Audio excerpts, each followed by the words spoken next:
Assalamualaikum warahmatullahi wabarakatuh. Halo teman-teman semuanya, perkenalkan nama saya Ratu Fathunida. Saya dari jurusan Perbankan Syariah dengan NIM 2214211. Di sini saya akan menjawab pertanyaan kuis dari mata kuliah Manajemen Aset dan Liability. Untuk pertanyaan pertama yaitu menjelaskan pemahaman terkait kualitas aktiva produktif pada bank syariah. Jadi, kualitas aktiva produktif atau bisa saja kita sebut dengan KAP ya teman-teman agar lebih singkat. KAP ini adalah sebagai nilai tingkat kemungkinan diterimanya kembali dana yang sudah ditanamkan dalam aktiva produktif berdasarkan kriteria tertentu. KAP yang baik ini menunjukkan bank syariah ini sehat. Berarti bank syariah ini mampu menjaga kehati-hatian dan mampu juga untuk menjaga prinsip syariah dalam kegiatan operasionalnya. Bagaimana KAP agar tetap terjaga? Salah satunya adalah dengan cara menerapkan kebijakan alokasi dana menurut sektor ekonomi maupun wilayah pemasaran. Lalu ada juga kondisi aktiva produktif bank syariah dibedakan menjadi beberapa. Yang pertama adalah piutang penjualan atau murabahah dan sewa atau ijaroh. Kualitas murabahah dan ijaroh ini didasarkan pada kemampuan membayar, kondisi keuangannya, dan prospek usahanya. Yang kedua ada investasi pada musyarakah atau mudharabah. Kualitas investasi pada musyarakah dan mudharabah ini dapat didasarkan atas tingkat kesesuaian antara realisasi bagi hasil dengan proyeksinya atau kondisi keuangannya, ataupun dari prospek usahanya.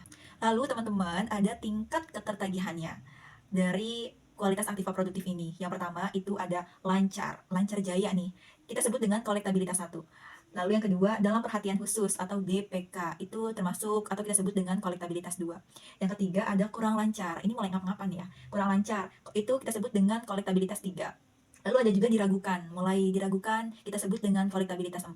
Dan yang terakhir adalah macet, dia sudah tidak bisa membayar lagi, kita sebut dengan kolektabilitas 5. Lalu teman-teman, perlu diketahui juga, KAP ini memiliki dampak yang sangat lumayan bagi bank syariah. Yang pertama adalah dari segi profitabilitasnya, KAP yang baik akan menghasilkan pendapatan yang lebih tinggi dari biasanya, atau bisa meningkatkan profitabilitas bank. Lalu yang kedua, stabilitas keuangan. KAP yang sehat akan menjaga stabilitas keuangannya dan mengurangi risiko kerugian.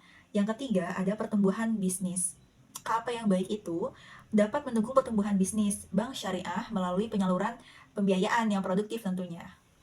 Oke, ke pertanyaan yang kedua, yaitu jelaskan bagaimana proses penghalalan produk deposito korporasi pembayaran jatuh tempo pada bank syariah.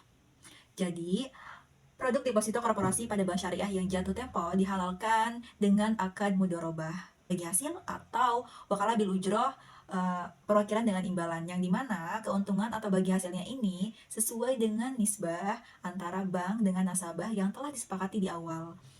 Dan bank ini hanya bertindak sebagai pengelola dana saja. Dalam mudharabah, nasabah sebagai pemilik dana atau sahibul mal, dan bank sebagai pengelola dana atau mudharib.